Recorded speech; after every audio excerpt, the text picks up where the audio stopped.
This channel does not promote any violent, harmful, or illegal activities. All content provided by this channel is meant for an educational purpose only.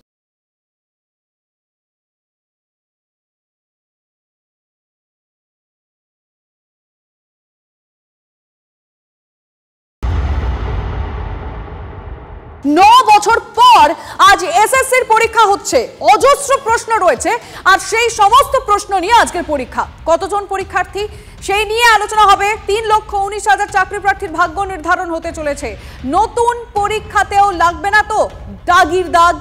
দাগি রুখতে কি দাওয়াই? অগ্নি পরীক্ষায় কমিশনও। আর আমাদের রিপোর্টাররা রাজ্যের উত্তর থেকে দক্ষিণ সব দিকে নজর রেখেছে। এই মুহূর্তে আমাদের 4 জন রিপোর্টার রয়েছেন একেবারে লাইভ, আপনাদের সামনে ছবিটা তুলে ধরবেন। আমাদের সঙ্গে রয়েছেন সোমা দাস, আমাদের সঙ্গে সুমন মহাপাত্র রয়েছে, বারাসাতে নজর রাখবো দীপঙ্কর সেখান থেকে রয়েছে, একদম উত্তরবঙ্গে নজর রাখতেই হচ্ছে, সেখানকার ছবিটা দেখবো। প্রসেনজিৎ চৌধুরী আমাদের সঙ্গে রয়েছেন। এই মুহূর্তে 4 জনের সঙ্গে কথা বলবো। আর এই মুহূর্তে সুমন, যাদবপুর বিদ্যাপীঠ থেকে তুমি রয়েছো। কিছুক্ষণ পর পরীক্ষা শুরু হতে চলেছে, গেট খুলবে আর কিছুক্ষণ পরে। তার আগের ছবিটা কি? দেখো, বেলা 10টা থেকে বলা হয়েছে যে পরীক্ষার্থীরা তারা কিন্তু চলে আসবেন বেলা 10টার মধ্যে, তারপরে ফ্রিস্কিং হবে। বেলা 12টা থেকে এই পরীক্ষা শুরু হওয়ার কথা। দেখো, এই পরীক্ষা কিন্তু 2016 সালের পরীক্ষা নয়। এই পরীক্ষা কারোর কাছে চাকরি বাঁচানোর লড়াই, কারোর কাছে চাকরি পাওয়ার লড়াই। তার কারণ শিক্ষকদের ফের ছাত্র হয়ে পড়াশোনা করে আবার কিন্তু পরীক্ষায় বসতে হয়েছে। আমি দেখাবো ইতিমধ্যেই কিন্তু পরীক্ষার্থীরা তারা কিন্তু আসতে শুরু করেছেন, তারা কিন্তু অনেকেই চলে এসছেন, পরীক্ষা কেন্দ্রে এসে পৌঁছে গিয়েছেন এবং এইভাবেই কিন্তু আস্তে আস্তে পরীক্ষার্থীরা আসছেন। আপনি কি প্রথমবার পরীক্ষা দিচ্ছেন না আগেও দিয়েছেন? আমি প্রথমবার পরীক্ষা দিচ্ছি। এই যে প্রথমবার পরীক্ষা দিচ্ছেন, আপনাদের সাথে আরো কিছুজন পরীক্ষা দিচ্ছেন যারা আগে শিক্ষক ছিলেন, এই পুরো ব্যাপারটা একটু গোলমেলে লাগছে না? দেখুন, গোলমেলে লাগলেও কিছু উপায় নেই। এটা আমাদের কাছে গোল্ডেন অপরচুনিটি, যে কারণে আমাদেরকে পরীক্ষাটা দিতে হবে। সত্যি বলবো, এত কিছু ভাবিনি। শেষ প্রশ্ন, এই সংস্থা এত বড় একটা দুর্নীতি করেছে, এদের উপর ভরসা রাখতে পারবেন এই পরীক্ষার ক্ষেত্রে? দেখুন, এতদিন ধরে তো দুর্নীতি চলে আসছে, প্রত্যেকটা মানুষই ভরসা রেখে এসছে, আমি ব্যতিক্রম নই। আমিও ভরসা রাখি। নিশ্চয়ই এই বছর অন্তত যারা চাকরি পাবে তারা নিশ্চয়ই নিজের যোগ্যতার ওপর ভিত্তি করেই চাকরিটা পাবে। এই ক্ষেত্রে কোনোরকম কোনো কারসাজি বা কারচুপি কিছু হবে না। এবছর অন্তত দুর্নীতিটা না হোক, এটাই বলছেন। আমি তোমাকে একটা ছবি দেখাবো।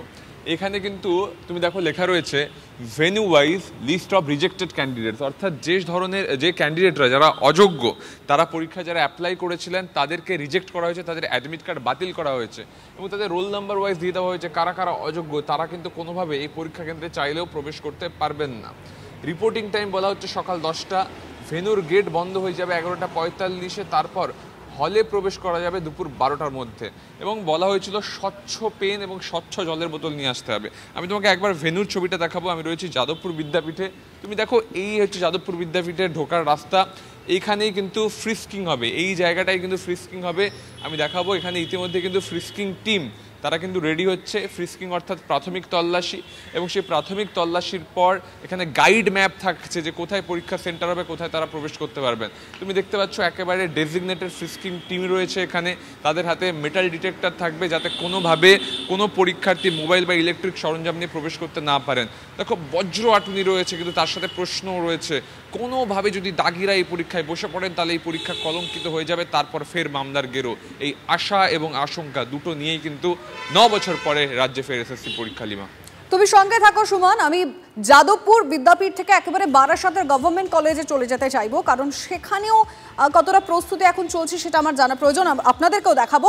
আমি দীপঙ্কর যেটা জানতে চাইবো যে এখন এই মুহূর্তে দাঁড়িয়ে আজকের পরীক্ষাটা প্রশাসনের কাছে একটা বড় চ্যালেঞ্জ, নির্বিঘ্নে পরীক্ষাটা সম্পূর্ণ হওয়া এবং কড়া নজরদারির সঙ্গে, সেখানে দাঁড়িয়ে কলেজের ছবি কি? দেখো, প্রশাসনের তরফ থেকে যে তৎপরতা রয়েছে সেই তৎপরতাতে আজকের পরীক্ষা তারা হয়তো নির্বিঘ্নে চালিয়ে নেবেন, কিন্তু প্রশ্ন প্রশাসনের এই আজকের পরীক্ষা চালানো নিয়ে নয়। ইতিমধ্যে বারাসাত গভর্নমেন্ট কলেজ, এই গভর্নমেন্ট কলেজের প্রস্তুতি, দু সাইডে দুটো লিস্ট টাঙিয়ে দিয়েছেন। যে সমস্ত ছাত্রছাত্রীরা আসছেন তারা এরকম দেখছেন, পরীক্ষার্থীরা আসছেন তারা দেখছেন তাদের কোথায় সিট পড়েছে, কিন্তু প্রশ্ন হচ্ছে যে এটা সম্পূর্ণভাবে নিয়োগটা প্রক্রিয়াটা ঠিক বা স্বচ্ছভাবে হবে কিনা, যেটা 2016 সালে হয়েছিল। এখানে এমন একজন প্রার্থীরা রয়েছেন যারা 2013 সালে গ্র্যাজুয়েশন কমপ্লিট করেছেন, 15তে MA কমপ্লিট করেছেন, কিন্তু 16তে বিএডের কারণে পরীক্ষা দিতে পারেননি। তার ফলে এত বছর পর 16 থেকে 25 প্রায় 10 বছর 9 বছর পর তাকে পরীক্ষায় বসতে হচ্ছে। কি মনে হচ্ছে আপনারা এই পরীক্ষা ঠিকঠাকভাবে হবে? এখন পরীক্ষা ঠিকঠাক তো আশা করছি হবে, কারণ দীর্ঘ 9 বছর পরে 10 বছর পরে আবার পশ্চিমবঙ্গে এসএসসি পরীক্ষা হচ্ছে, কারণ পশ্চিমবঙ্গের স্কুলগুলোর যে অবস্থা রয়েছে সেক্ষেত্রে পরীক্ষাটা হওয়াটা খুব জরুরি ছিল। এই যে এত জটিলতার মধ্যে দিয়ে হচ্ছে, সেই জটিলতাটা আবার নতুন করে এই পরীক্ষার পর ফিরে আসবে না তো? আসবে না সে কথাও তো নিশ্চিত বলা যায় না, 100% বলাও যায় না, তবে আশা করছি না আসাই ভালো। আপনি কি প্রথমবার পরীক্ষা দিতে এসেছেন এবারে? উনি কিছু বলতে চাইছেন না। আমার সঙ্গে আরো একজন পরীক্ষার্থী রয়েছেন, কি বলবেন আজকে এতদিন তো পরে পরীক্ষা হচ্ছে? আর কিছু না, আর কিছু না, আর কিছু না, অনেক কিছু ভয় লাগছে কোথাও? না না, ভয় কিছু না, আর কিছু না। কেউ কোনো কথা বলতে চাইছে না এমনও আছে, আবার অনেকে ভয় পাচ্ছেন না, তারা নির্বিঘ্নে বলছেন যে সংশয় থেকে যাচ্ছে, যেহেতু এতদিন ধরে পরীক্ষা হয়নি এবং খুব স্বাভাবিক দীপঙ্কর, একটা ভয় উৎকণ্ঠা তাদের মধ্যে কাজ করছে। 9 বছর পর পরীক্ষা হচ্ছে, পরীক্ষা তো তারা দিচ্ছেন, কিন্তু তারপরে রেজাল্ট আউট যখন হবে সবটা নির্বিঘ্নে হবে তো, সবটা স্বচ্ছ পথ ধরে হবে তো, এই প্রশ্নটা বোধহয় তাদের মধ্যে থেকে যাচ্ছে এবং সে কারণেই তাদের এই কথা না বলার একটা বিষয় সামনে আসছে। আমি এবার শিলিগুড়ি মহিলা কলেজে চলে যাব। প্রসেনজিৎ চৌধুরী আমাদের সঙ্গে রয়েছে। প্রসেনজিৎ, যেটা দেখতে পাচ্ছি আমরা, যারা পরীক্ষার্থীরা আসতে শুরু করেছেন, কোথাও কি তাদের মধ্যে একটা ভয় কাজ করছে, আবার কেউ কেউ আশা রাখছেন যে না ঠিক আছে, যা দুর্নীতি হওয়ার হয়ে গেছে, এবার আশা করি যা হবে স্বচ্ছভাবে হবে। তুমি রয়েছো যে কলেজে, সেখানকার ছবিটা কি?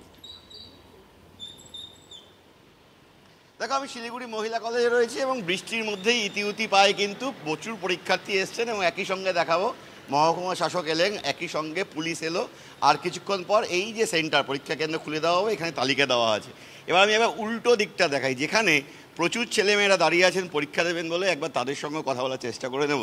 গত দীর্ঘদিন ধরে এই এসএসসিতে দুর্নীতি এবং তার দায়ে একদিকে যখন নতুন পরীক্ষার্থীরা পরীক্ষা দেবেন, একই সঙ্গে যোগ্য শিক্ষক হিসাবে যারা নিজেদেরকে দাবি করছিলেন তারাও কিন্তু আরও একবার পরীক্ষা দিয়ে নিজেদের মর্যাদা ফিরে পাওয়ার লড়াই লড়বেন। একবার কথা বলি আপনার সঙ্গে। দিদি, আপনার নাম কি? पहली बार एग्जाम दे रहे हैं? हाँ, पहली बार एग्जाम दे रहे हैं।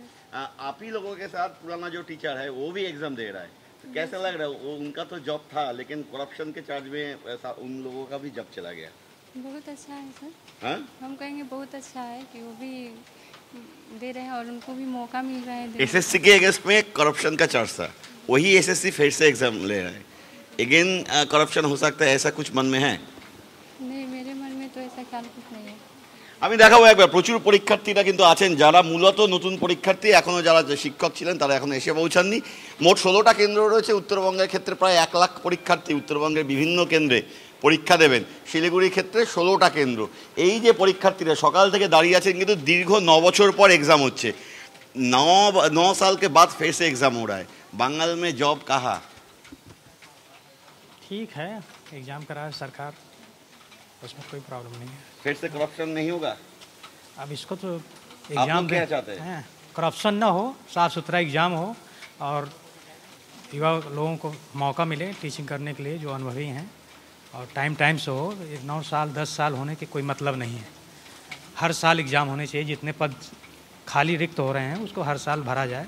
ये जो टीचर थे वो भी आपके साथ एग्जाम देंगे क्योंकि उनका जॉब चला गया करप्शन के कारण। कैसा लग रहा है, क्या कहेंगे आप? ठीक है, उनको भी मौका मिलना चाहिए, इसमें कोई दिक्कत नहीं है। अगर करप्शन की वजह से गया है तो उनको मौका मिले, वो भी आएँ, अपना एग्ज़ाम दें, क्वालिफाई हों, अपना टीचिंग करें, उसमें कोई प्रॉब्लम नहीं।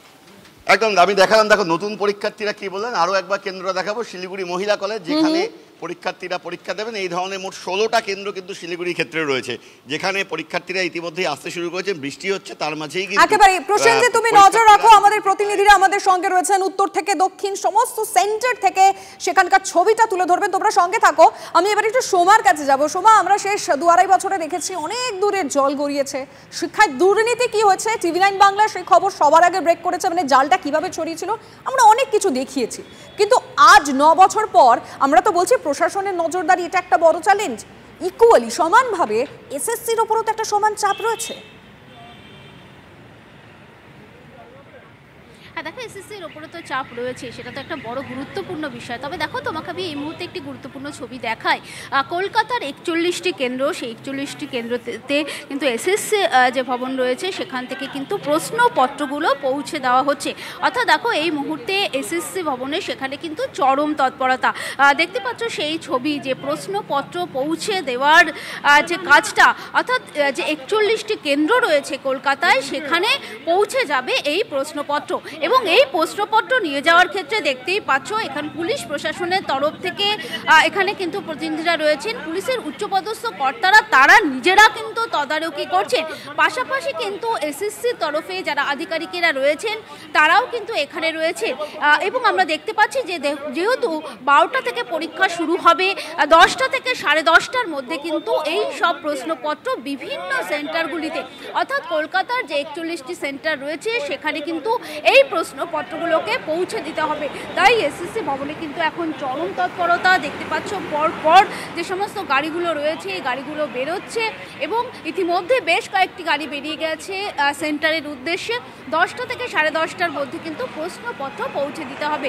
এবং তুমি যেটা বলছিলে যে এসএসসির তো একটা দায়িত্ব রয়েছে এবং একটা যে তাদেরও কিন্তু একটা চিন্তার বিষয় রয়েছে যে পুরোপুরিভাবে পরীক্ষাটা একেবারে এটা একটা বড় চ্যালেঞ্জ এসএসসির কাছে এবং প্রশ্নপত্র যাতে লিক না হয় সেই দিকটা নিয়েও আমরা কাল থেকে আলোচনা করছিলাম।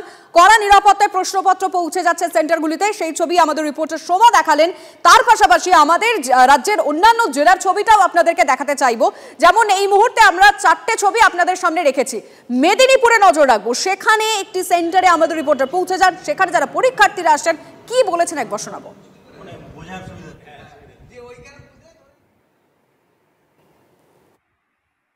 সত্যি কথা বলতে খুবই উদ্বিগ্নতার মধ্যে আছি, কারণ 1.5 ঘন্টা পরীক্ষা হয়তো সাফিসিয়েন্ট সময় নয়, কারণ 9 বছর পরীক্ষা হচ্ছে।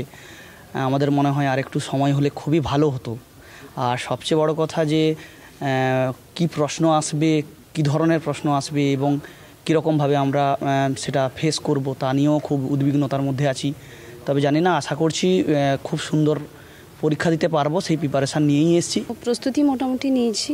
এতদিন আমরা অধীর আগ্রহে বসে আছি, এতদিন পরে পরীক্ষা দেব।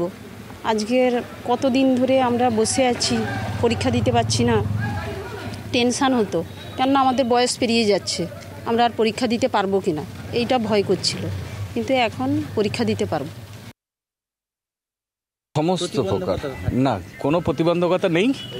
সমস্ত প্রকার যে ইনস্ট্রাকশান ছিল কমিশন থেকে, জেলা প্রশাসন থেকে, মহকুমা প্রশাসন থেকে এবং যা যা রুল আছে সমস্ত মেনে আমরা মোটামুটিভাবে প্রস্তুত আছি পরীক্ষা নেওয়ার জন্য। আমাদের গতকাল এসে মহকুমা প্রশাসনের তরফ থেকে বিডিও, জয়েন্ট বিডিও তারা এসে সমস্ত কিছু দেখভাল করে গেছেন।